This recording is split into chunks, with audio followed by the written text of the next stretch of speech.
I'm Betty Swan, and welcome to our show, Wisdom in the Night, where you get help for the tough decisions in your life. Tonight I have a great guest. She is the founder and president of Raising a Generation of Esther's Foundation, which is a means to provide education for young girls in West and Central Africa. Welcome, Favour Ikomes. Favour, it's just great to know you. You're young. Now, how old are you? 20? I'm 27. 27 years old and already going at life and been going at it for a long, long time. I have. Tell us about your background. Thank you so much for having me, Betty. I'm so excited and I'm so humbled to be here tonight. Before I go into my background, I want to say the things I'm going to share tonight are things that I probably haven't really shared with a lot of people for cultural reasons, because some of the things sound like you're coming against your culture or you just want to put yourself in a position to attract pity, but I don't have any reason to attract pity. I really just believe that by the end of tonight, somebody's life is going to be transformed by the stories and experiences that I'll share with you. So I was born and raised in Cameroon, Central Africa. I'm the oldest of 3 siblings. We grew up in a family where my mother and father fought all the time. Fought all the time? All the time. I watched my parents fought to the point where neighbors would come into our home 3 a.m., 2 a.m. in the morning to take us out of the house or to separate my parents from fighting. And my dad was always drinking. And that was the reason why they fought. They might have other marital issues, but the main thing I always saw happen was that my dad was never sober, so they always fought. And as a child growing up in that situation, my parents didn't make it any better for me. I was treated like the maid in the family. I was young, like pretty young, but I felt like my siblings were the children in the home, and I was the child that was brought in from somewhere. My parents would beat me up when I make mistakes. I was severely punished. It was more of punishment than correction. So I didn't have a regular childhood. I know your children probably made mistakes and you correct them, you put them on timeout. But my own case was worse than timeout. It wasn't timeout. It wasn't reprimanding me for my wrongs. I felt like I was paying for something that I did not know about. And not long from those years, my parents separated. My dad and my mom went separate ways, so my mom took custody of us. In Africa, there are no laws for custody. I never really see people fighting over their children in court. Like, they decide, you want to keep the children, fine, those are your kids. So my mother took us with her, and my dad, we never heard from him. But my other family from my mother's side was very, very supportive of my mom having us. They loved us, but still I didn't feel loved by my family, but I didn't know what to ascribe to it. I mean, now that I'm older, I realize that was a very bad situation for a child. But then I knew that was normal. That was life. That was how you get corrected. That was how you get disciplined. That was how, that was the best way to be loved. I'll always hear my mother say things like, you're not good enough. You're good for nothing. If not for your grandmother that I respect so much, I would have taken you to your dad. I don't even know why I'm keeping you. So I always saw the privilege that my siblings enjoyed and I didn't enjoy it. And sometimes I'll look through the window and wish that a family will walk through that door and be like, this child was ours, you know. So I went through those experiences, and then my mom took ill when I was 11 years old. She got severely sick and passed away into my teenage years. When I was 13 years old, she finally passed away, and this opened up a different new experience of my life. Even though she didn't treat me as her daughter the way I thought my mother was going to treat me, I still had a love for my siblings. And I don't know why, you know, she never made us feel like we were siblings. So I had every reason, I mean, legitimate reason. And somebody out there might be listening to this and say, I don't love my family, I don't love my siblings, and they don't understand why. You can trace that back to how that particular person has been treated. But in my own case, for some reason, I loved my siblings.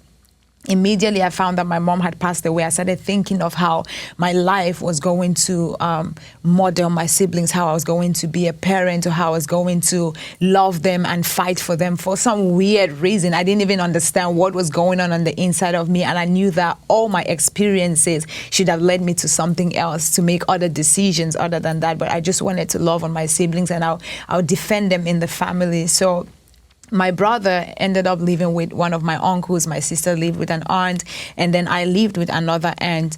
And so we split. we community raised, and I was community raising us up as orphans. And we didn't know anything about my dad at this point. We didn't know if he was alive or if he was dead. But a year into my mom's passing away, my grandma walked into the living room one day and showed me a picture, and she said, "Do you know this person?" I said, "Sure, I do. I remember him. That's my father." She said, "He's dead." And I was like, "How?" She said she just ran into a nurse in the hospital that is a mutual friend to my parents, and this person told her that, "Oh, the father to your grandchildren, the father to your grandchildren passed away a year ago. Nobody knew. We don't know how he died. We were never part of the funeral, so there are no chances of knowing if he would have been a better father if we ever met him again." And for my mom, it's the same thing. There are no chances of knowing if my relationship with her would have been better if she saw me grow up to be the woman that God has helped me to become. And living with aunts, it was not very much of a horrible situation, but I already had a sense of rejection. I already had a sense of I wasn't good enough. I was good for nothing. I had to earn every single thing that I was going to get. Before my mom passed away, Betty, there were times when I went to some of my aunts in the family and said, "Please, can you claim me as your daughter?"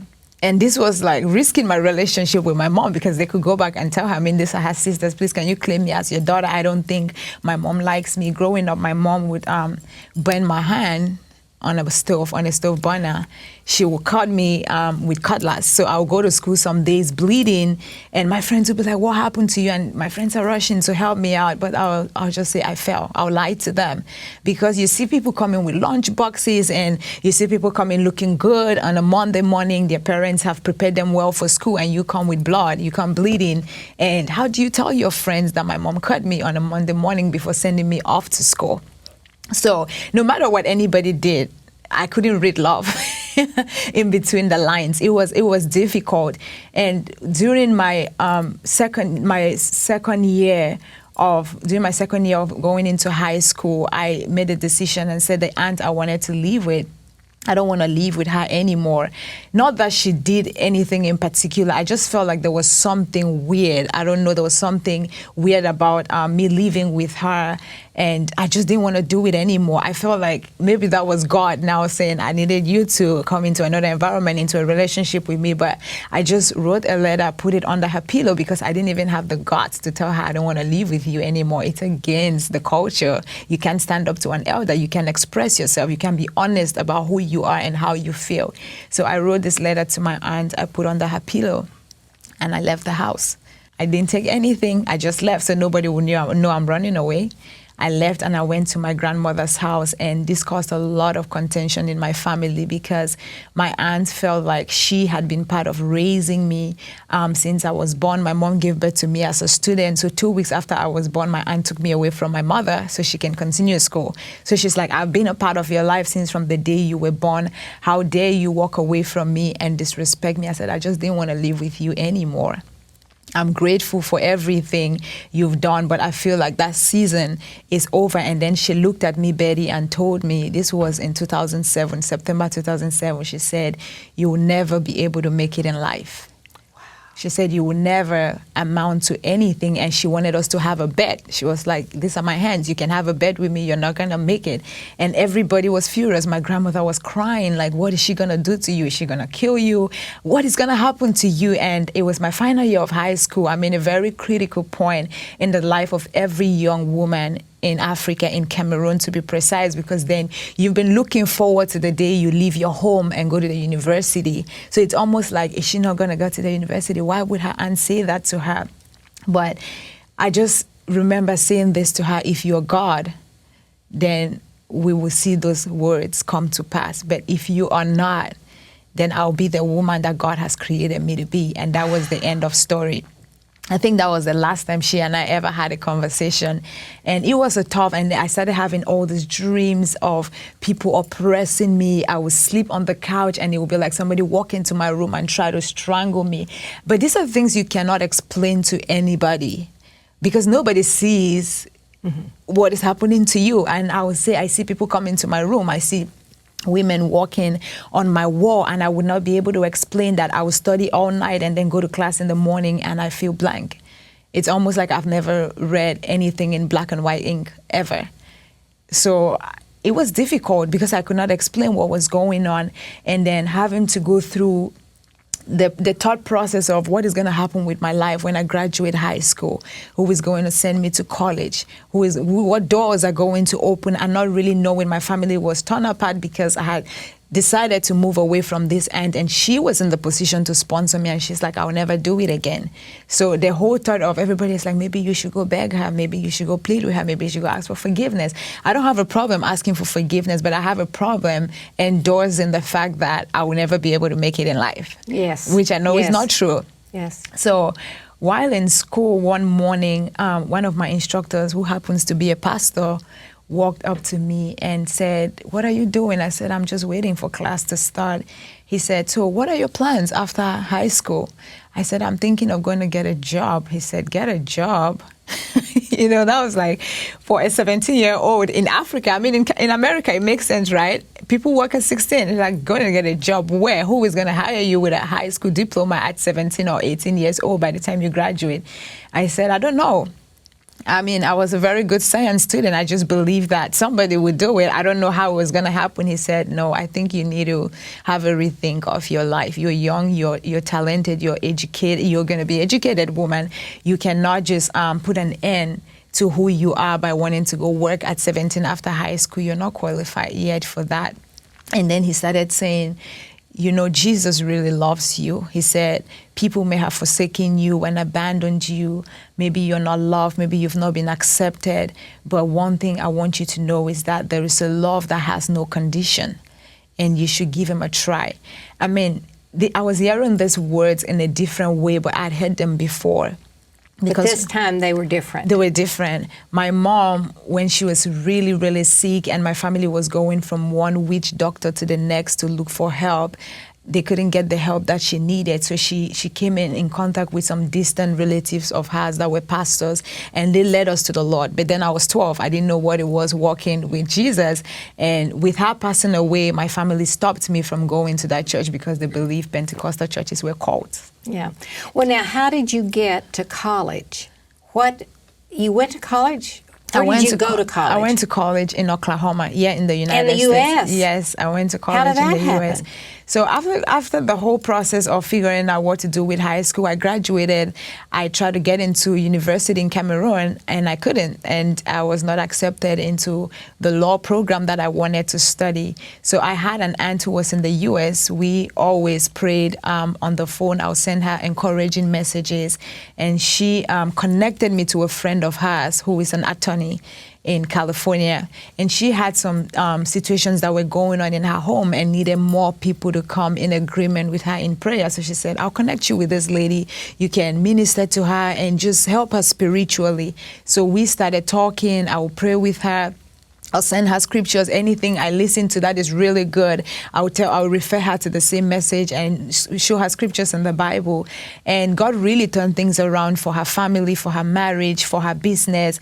And she was like, I would want to help you come to school in the United States. I mean, it sounded like a joke of the century.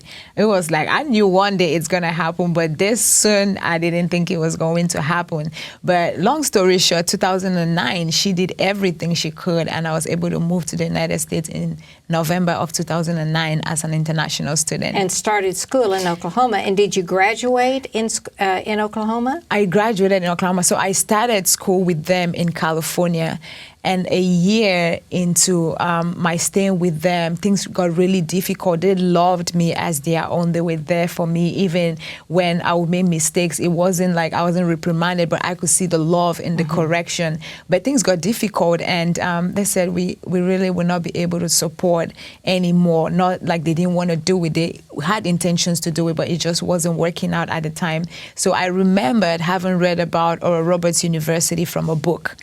And I said, you know what, let me look the school up. So I went online, I looked it up, I applied, requested for scholarship, and they were like, we cannot help you. And I said, God, I wasn't going to take no for an answer. I believe that this is the time I'm supposed to go to the school, and I will go because I cannot fall out of immigration status. I cannot get in trouble to default my status as an international student. So I insisted, I made calls, and one day called the right person, and she said, you know what, we have a scholarship program, but nothing is guaranteed. You just have to compete with other hundreds of students and see what comes out of it. And there I went into this competition and came up with an $80,000 scholarship. That is God. That is God. Oh, my gosh. So you graduated from ORU. You didn't have to pay for it. I didn't have to pay for it. Unbelievable. Yes. And then you came to New York. I moved to New York 5 months after graduation, just praying and waiting for a job. I mean, it's one thing when you're like so excited, you have a degree now, but what next? Nobody wants to hire you as an international student. And one of the things I did, because sometimes when we go through difficult situations, you can be so overwhelmed that you don't remember the good things that have happened to you. I always remember that God has paid for my education, and I know that He who brought me this far will take me to my next level. Absolutely. So I started just writing a book in my room. I will pray and I will write a book, and I will write a few pages a day. And then one day I got this opportunity to move to New York as an office manager. And now, in the process of all of this, taking care of yourself, taking care of your siblings and all of that, how did you get this idea to educate young girls? And especially, I'm interested in how did you get them in college? Isn't that expensive? I mean, how did you do that? It's not as expensive. You know, when I got my $80,000 scholarship, I asked God, why me? Because in a competition of 300 students, you think that other people deserve it. I've always learned to think that other people deserve things more than I did. I go into it, but my thing is, why would they give me instead of that person? So even when I got it, my thought was, God, why me? And I remember hearing the Lord saying this to me in my dorm room. I did this for you because I would want you to do the same thing for other people. So somebody else thought through your education, the person doesn't even know you, because mind you, scholarship programs, donors don't know the particular students that are going to receive the scholarship. So somebody has invested into the woman I've called you to be, even without knowing you.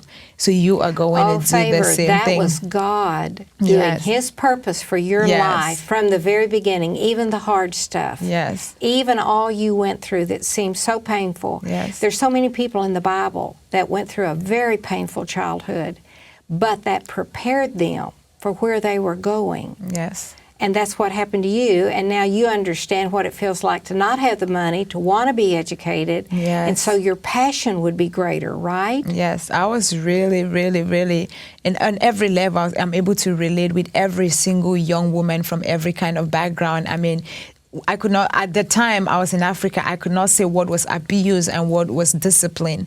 But now I can look back at everything, and this is not to say I'm trying to write people off or run my family down, but I think I was abused. Emotionally and psychologically. If you go to school, wiping blood off your arms. Yes, and I being think burned. psychologically, emotionally, I was really abused. And some girls come from that background where all they see is what people tell them about themselves. Let me ask you something, Favour. You don't seem to be like that now. So how in the world did you come from that kind of a background and not be totally messed up right now? You're not. I was messed up though. You're actually a very, very outstanding young woman, which you wouldn't think would happen from somebody in that kind of a background. What do you attribute that to? I had to identify the pain. I had to own how I felt about myself. Because now this is wisdom. This is wisdom in the night for people that have been. There's people watching this show that they go, I know everything she's saying. So what is your wisdom? You had to own the pain? I had to own the pain because sometimes we deny it, especially when it's coming from people that should love you very much, and they do it making you believe that they're doing it because they love you. So you don't want to, there's that fear of wanting to say, oh, my mother hates me, or my aunt doesn't like me, or this person isn't treating me right. So I owned how I felt without necessarily blaming them. Because sometimes what we do is the blame game. Like, I would never want to stop myself from going where God is taking me, or from sponsoring these girls because people did not love me enough in my past. So I had to own the fact that I have self-rejection. I don't believe all the things that God said about me, and then bring it to Him so that He can help me see myself differently. And this is what God told me in college when I felt like everybody else was more deserving, and everybody else, I'll always ask God, why am I not the president's daughter? Why am I not the famous preacher's daughter? And God said, it's because I've called you to be that woman in your generation. So I realized, okay, people may not know the plans He has for me, but He knows the plan He has for me. And if I can just align myself with this plan He has for me, my life will be a lot better. So the beginning of it was owning how I felt and knowing that those things that happened to me were real. And God wanted to deal with them, but He needed my permission to do that.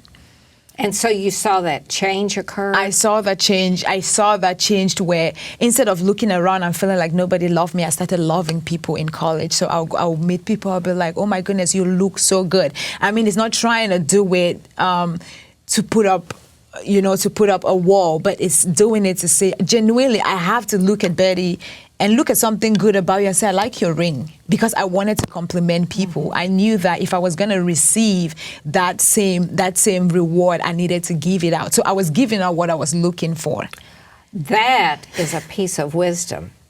That is amazing, Favour. Give what you are looking for. Yes. And do it genuinely and sincerely. Yeah. And out of that, you got healed. I did get healed. I will own up and say, Lord, I feel ashamed about this. You know, it's definitely something, I never saw myself coming on TV and really saying I felt like my mother hated me. Maybe she didn't, but that's how I felt. And that's what you owned. That's what I own. That is very key. Very, very key, because maybe your mother would go, I didn't hate you, but you felt it. Yes. And things happened that you saw what you thought was proof of it. Yes. And so you had to own it. I had to own it. Because you couldn't get healed. Yes. I had to try to give people what I wanted them to give me. So before going and say this person doesn't like me, I start by liking them. I would love on people. I would share whatever I had with somebody who needed. Even if they didn't need, I'll offer and let them say no. And I would realize I was able to distinguish who was rejecting what I was offering and who was rejecting me. Because there are times when if you offer me a piece of donut, right? And I say, no, I don't want it. I'm okay. Like, thank you. In my past, I would regard that as Betty just rejected me. You have conquered that. And now God has given you a foundation to send girls to college. Yes. You're young. You're 27. How much does it cost to send a girl to college for a year? So cheap. Tuition, if it's just tuition, is $100 a year. A year? Yes. And how long is the education? The education is 3 years. So for $300, you could send a girl to college? For 3 years. And educate her? And educate her. But because we want to give the girls the opportunity to also have a safe place to stay, we don't want to have control over their lives, but we want to influence them. So many people feel like being an orphan is a hindrance, it's an obstacle, but this is what I've learned. Death is not a problem to God. If it was a problem, He would never let it happen to anyone. So He goes beyond being an orphan. He goes beyond rejection. He goes beyond what you don't even know about yourself to reach out to you in a way that brings revelation to you about how He sees you. So we don't want any girl to feel like, oh, I just have to go to school, but where do I stay? How do I get myself out of this? Maybe this family background or the situations that their circumstances has confined them to. So we also extend like living expenses to them. So how much is that? We have an amazing couple. Betty, a wonderful couple here in New York that actually, they were one of our first donors to make a $500 donation to sponsor a girl this year. She's going to be a freshman in college studying economics and Both management. semesters? Yes, For both semesters. Both semesters living. So we got her tuition paid. We got her a room. She's going to do a co-living, and she gets an apartment with somebody else. And then we got her supplies. That is the most amazing, wonderful. People want to help. There are people watching this show who want so much to do good. They have money. Maybe they don't have that much, but they still care because they know what it feels like. And Favour, people could do that through you. It's amazing. Education is the key, isn't it, Favour? It is, because a lot of people look at Africa and say Africa is poor. I said poverty is a mindset. If you can change how people think, you'll be amazed at the wealth that is going to come out of the continent of Africa, because every single person has a great purpose on the inside of them. Now that, I've never heard anybody say it before, that poverty is a mindset. That's another piece of wisdom, Favour. And I just want to say to all of you that are watching this, do you feel like poverty's held you back? Do you feel like people not appreciating you, not showing you love, not including you, in fact, rejecting you in very serious ways? People who should have taken care of you? You heard what Favour said. She's lived through that. And yet by changing her thoughts, thinking through it, letting God help her work through these deep pains, her life is different. And it is so different now that she wants to help young women. Now you can do something like this. You can help Favour, you can help educate a young girl, but you can come up with a way that you can help this world. God has a plan. He has a definite plan for your life. And all you have to do is say, Lord, I want to do your plan. I don't want to do my plan. I want to walk with you, God. Tell me what you want me to do, and I'll do it. And I promise you, I've done that, and I've lived the kind of life you can't even imagine. It's wonderful. So thank you so much for tuning in. It wasn't an accident that you turned on the TV tonight. And I hope you receive some wisdom and that you have a great rest of the night, whether you're going to sleep or going to work. I'll see you next time. Bye.